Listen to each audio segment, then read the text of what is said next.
నమస్తే, welcome to our channel. నేను మీ ప్రియాంకరావు. జగన్మోహన్ రెడ్డి గారు అటు ఇటు తెలుసుకోలేక ఏం సమాధానం చెప్పాలో తెలియక ప్రస్తుతం ఆయన ఆలోచనలో పడిపోయారంట. ఎందుకు ఈ పరిస్థితి ఆయనకి ఏర్పడింది? ఎప్పుడు మీడియా ముందుకొచ్చో లేదంటే ఎవరి గురించి ఏదైనా చెప్పాలన్నప్పుడు నిర్మోహమాటంగా ఆయన ఏం చెప్పాలనుకుంటారో చెప్పేస్తారు కదా. ఒక్కొక్కసారి కొన్ని సంఘటనల్లో కూడా రెండు నాలుకల ధోరణి ప్రదర్శన కూడా మనం చూసాము. మరి జగన్మోహన్ రెడ్డి గారికి ఈ పరిస్థితి ఎందుకు వచ్చింది? పార్లమెంట్లో ఏ అంశం మీద ఈయన ఒపీనియన్ని చెప్పాల్సి ఉంది అనేది ఇప్పుడు అందరికీ ఉన్న క్వశ్చన్. సో దీని గురించి ఈరోజు డిస్కస్ చేద్దాం. మనతో మాట్లాడడానికి సీనియర్ జర్నలిస్ట్ సిఎస్ రావు గారు ఉన్నారు. ఆయనతో మాట్లాడదాం. నమస్కారం సార్. జగన్మోహన్ రెడ్డి గారు పార్లమెంట్లో అమరావతికి సంబంధించి ఆయన ఒపీనియన్ చెప్పాల్సి ఉండగా ఇప్పుడు ఆయన ఏం చెప్పాలో ఎలా చెప్పాలో ఏ స్టాండ్ తీసుకోవాలో తెలియని పరిస్థితుల్లో ఉన్నారు జగన్మోహన్ రెడ్డి గారు అని చాలా మంది అంటారు. అంటే రాజకీయ విశ్లేషకులు అంటున్న మాట సార్. ఎందుకు ఆయనకి ఈరోజు ఈ పరిస్థితి వచ్చింది? రాజకీయ విశ్లేషకులు అంటున్న మాట కదా, అసలు ఆయనే ప్రెస్ మీట్ లో అసలు రాజధాని విషయంలో మీ స్టాండ్ ఏంటి అని చెప్పి నేను అడిగారు. దాదాపు 2 గంటల 43 నిమిషాల పాటు ఆయన ప్రెస్ మీట్ పెట్టాడు. ఆయన కావాల్సినటువంటి కొంతమంది జర్నలిస్టులను పిలుచుకొని కొన్ని మీడియా హౌసెస్ పిలుచుకొని ప్రెస్ మీట్ పెట్టారు. ప్రెస్ మీట్ పెట్టి అనేక అంశాల మీద మాట్లాడారు. మాట్లాడినటువంటి సందర్భంగా జర్నలిస్టులు అక్కడ ఉన్నటువంటి వాళ్ళు అమరావతి విషయంలో మీరు ఏ స్టాండ్ తీసుకోబోతున్నారు, అటు లోక్సభలో ఇటు రాజ్యసభలో కూడా ఆల్రెడీ దాని మీద గెజెట్ ఇవ్వబోతున్నారు, కాబట్టి అక్కడ మీరు ఏ నిర్ణయం తీసుకోబోతున్నారు అని చెప్పేసి అడిగారు. అడిగితే ఆయన స్కిప్ చేసేసి వెళ్ళిపోయారు నైస్గా. ఇప్పుడు కాదు అది, ఇప్పుడు 2 గంటల 43 నిమిషాలు మాట్లాడాను, ఇప్పుడు దాని గురించి మాట్లాడితే డైవర్షన్ అవుతుంది అని చెప్పేసి స్కిప్ చేసేసి వెళ్ళిపోయారు.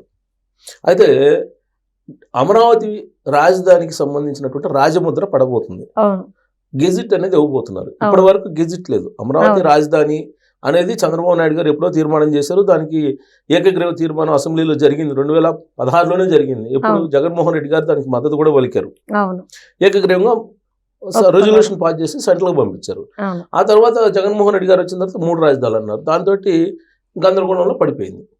సో అమరావతికి రాజధాని రాజముద్ర అనేది కావాలి, అమరావతి రాజధాని అనేది గెజిట్ కావాలి. ఇప్పటివరకు గెజిట్ లేదు, అఫీషియల్గా లేదు, అన్అఫీషియల్గా చెప్తున్నారు పార్టీలు, కానీ అఫీషియల్గా లేదు. ఆన్ పేపర్ ఉంటేనే మనకి రాజధాని అనేది గుర్తించబడుతుంది. ఇప్పుడు మనకి జనరల్గా మ్యాపింగ్లో కూడా గెజిట్ నోటిఫికేషన్ లేకపోతే ఉండదు. గెజిట్ నోటిఫికేషన్ లేకపోతే అమరావతి రాజధాని అనేది ఉండదు. సో అందుకే ఇప్పుడు గెజిట్ ఇస్తున్నారు. గెజిట్ ఇచ్చి మ్యాపింగ్ చేస్తారు. గెజిట్ ఇచ్చి మ్యాపింగ్ చేస్తే అప్పుడు అమరావతి ఆంధ్రప్రదేశ్ రాజధాని అనేది రాజముద్ర పడుతుంది. దాని రాజముద్ర పడాలంటే ఏం చేయాలి? ప్రాసెస్ ఏంటి? ఫస్ట్ న్యాయశాఖ క్లియరెన్స్ ఇచ్చేసింది, ఇంతవరకు క్లియర్. ఈ న్యాయశాఖ ఏం చేస్తుంది? న్యాయశాఖ క్లియరెన్స్ ఇస్తూ క్యాబినెట్కి పంపించింది.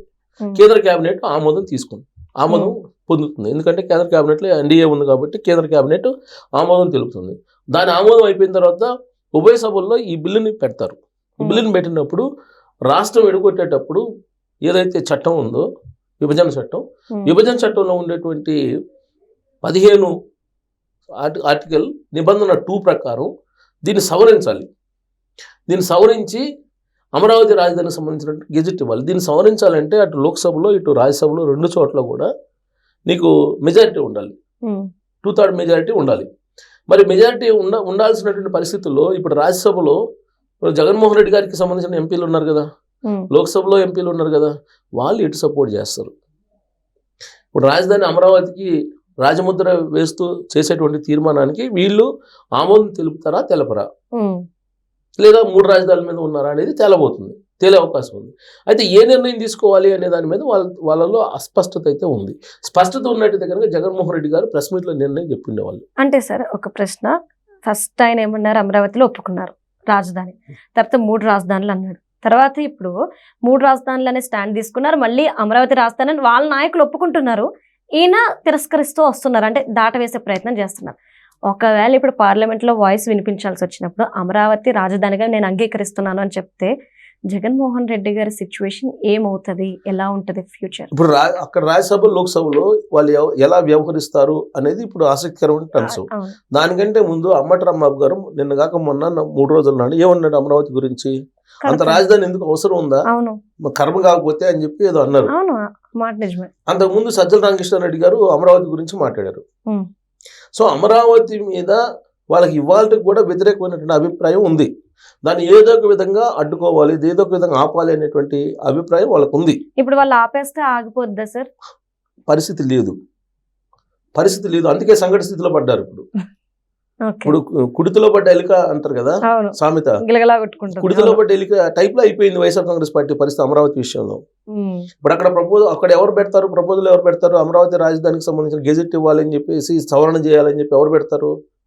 అమిత్ షా, నరేంద్ర మోడీ గారు ఆధ్వర్యంలో ఉన్నట్టు ఎన్డీఏ ప్రభుత్వం పెడుతుంది. అవును. దాన్ని వ్యతిరేకించేటువంటి ధైర్యం జగన్మోహన్ రెడ్డి గారికి వైఎస్ఆర్ కాంగ్రెస్ పార్టీకి ఉందా? మామూలుగానే అడగకుండానే సపోర్ట్ చేస్తున్నారు. ఉపరాష్ట్రపతి విషయంలో మనం చూసాం కదా, రాధాకృష్ణన్ గారిని ఎంపిక చేసుకునే టైంలో అడగకుండానే మేము బేషరతుగా మద్దతు ఇస్తామని చెప్పేసి బీజేపీ అభ్యర్థికి మద్దతు ఇచ్చారు కదా. సో కాబట్టి ఇప్పుడు అదే బీజేపీ, అదే ఎన్డీఏ ప్రభుత్వం ఇప్పుడు ప్రపోజల్ పెడుతుంది కాబట్టి ఖచ్చితంగా మద్దతు ఇచ్చేటువంటి అవకాశం ఉంది. కాకపోతే వీళ్ళు ఎలాంటి వాయిస్ వినిపిస్తారు లోక్సభలో, రాజ్యసభలో అనేది ఇంపార్టెంట్. అనివార్యంగా వీళ్ళు సపోర్ట్ చేయాల్సిందే. సపోర్ట్ చేయకపోతే ఏమవుతుందో వాళ్ళకి తెలుసు. సో అనివార్యంగా సపోర్ట్ చేస్తారు. కాబట్టి సపోర్ట్ చేసేటప్పుడు వాయిస్ వినిపిస్తారు. వాళ్ళు ఏం వాయిస్ వినిపిస్తారు అనేది చాలా ఇంపార్టెంట్. ఎందుకు ఇంపార్టెంట్ అంటే ఇప్పుడు ఆల్రెడీ కేసు జగన్మోహన్ రెడ్డి గారు ఉన్నప్పుడు 3 రాజధానులు సుప్రీంకోర్టులో ఉంది. 3 రాజధానులకు సంబంధించి హైకోర్టులో, ఆంధ్రప్రదేశ్ హైకోర్టు చాలా క్లియర్గా ఇచ్చింది. 3 రాజధానులు కాదు, సిఆర్డీఏ తోటి రైతులు ఒప్పందం జరిగింది. సిఆర్డీఏకి రైతులకు మధ్య జరిగినటువంటి ఒప్పందం ఏదైతే ఉందో ఆ ఒప్పందం మేరకు రాజధాని నిర్మించి వాళ్ళకి ఇవ్వండి. ఆ డిజైన్లు కూడా ఉన్నాయి, దాని ప్రకారం మీరు ఇవ్వండి. సింగపూర్ కన్సార్టియంస్ తోటి ఒప్పందాలు కుదుర్చుకున్నారు. ఆ విధంగా మేము రాజధాని నిర్మిస్తామని చెప్తేనే వాళ్ళు ల్యాండ్స్ ఇచ్చారు. కాబట్టి మీరు వాళ్ళకి ఆ విధంగా నిర్మించి ఇవ్వండి అని చెప్పి గడువు పెట్టింది ఆ రోజు ఉన్నటువంటి జగన్మోహన్ రెడ్డి గారి ప్రభుత్వానికి. దాన్ని సవాల్ చేస్తూ సుప్రీంకోర్టులో వీళ్ళు పిటిషన్ వేసింది. ఆ రోజు ఉన్నటువంటి జగన్మోహన్ రెడ్డి గారి గవర్నమెంట్ సుప్రీంకోర్టులో పిటిషన్ వేశారు. ఇవాళ కూడా అది ఉంది, పెండింగ్లో ఉంది. ఇవాళ కూడా పెండింగ్లో ఉంది అది. సో ఇలాంటి పరిస్థితుల్లో వాళ్ళు లోక్సభ అలాగే రాజ్యసభలో ఏం చెప్తారు? అమరావతి మా రాజధాని, అమరావతి రాజధానికి మేము ఒప్పుకుంటున్నాము బేషరతుగా అని చెప్పి చెప్తారా? లేదంటే ఇది సుప్రీంకోర్టులో ఉంది, సుప్రీంకోర్టులో తేలిన తర్వాత మీరు దీని నిర్ణయం తీసుకోండి అని చెప్తారా? అసలు ముందుగా 2024లో ఎలక్షన్ జరిగినట్టు సందర్భంగా 3 రాజధానులు వర్సెస్ అమరావతి రాజధాని కదా, ఈ కాన్సెప్ట్ తోటి జరిగింది ఎలక్షన్. మొత్తం ఆంధ్రప్రదేశ్లో ఉండేటువంటి సమాజం కానీ, ఆంధ్రప్రదేశ్లో ఉండేటువంటి ఓటర్లు కానీ ఏం తెలిచారు? అమరావతి రాజధాని మాకు ఏకైక రాజధాని ఆంధ్రప్రదేశ్కి అని తెలిచారు. అటు రాయలసీమ, ఇటు ఉత్తరాంధ్ర, అందరూ కోస్తాంధ్ర అందరూ కలిసి. మరి ఇప్పుడు ప్రజాభిప్రాయానికి విరుద్ధంగా ఇప్పుడు జగన్మోహన్ రెడ్డి గారు కనుక అక్కడ వాయిస్ వినిపించేలాగా ఆదేశాలు జారీ చేస్తే వాళ్ళ ఎంపీలకి ప్రజల తీర్పును కూడా ధిక్కరించినట్టు అవుతుందిగా. ఉన్న నమ్మకం కాస్త కోల్పోతారు. అంతే కదా, సింపుల్గా. సో కాబట్టి గెజిట్ అనేది అనివార్యం. గెజిట్ అనేది ఇస్తున్నారు. అమరావతి రాజధాని హోదా కల్పిస్తూ ఖచ్చితంగా గెజిట్ క్లియర్ అయిపోయింది, వస్తుంది ఇవాళ కాకపోతే రేపు వస్తుంది. ఆల్రెడీ క్యాబినెట్లో పెడుతున్నారు. ఇవాళ కాకపోతే రేపు పెడతారు క్యాబినెట్ ఆమోదం పొందుతుంది. క్యాబినెట్ ఆమోదం పొందితే ఆటోమేటిక్గా ఉభయ సభలకు వస్తుంది. ఉభయ సభల్లో దాన్ని సవరణ చేస్తారు, చట్ట సవరణ చేసి దాన్ని రాజధాని హోదా కల్పిస్తూ అమరావతికి జీవో ఇస్తారు. ఈ క్రమంలో వీళ్ళు వ్యవహరించేటువంటి తీరా ఇప్పుడు పెద్ద చర్చనీయాంశం మారింది. జగన్మోహన్ రెడ్డి గారు రాజధాని గురించి, 3 రాజధానుల గురించి మాట్లాడటానికి కూడా ఇష్టపడకుండా ప్రెస్ మీట్ నుంచి వెళ్ళిపోయారని అంటే సంకట స్థితిలో ఆయన ఉన్నారా లేదనేది అర్థమవుతుంది. Thank you so much.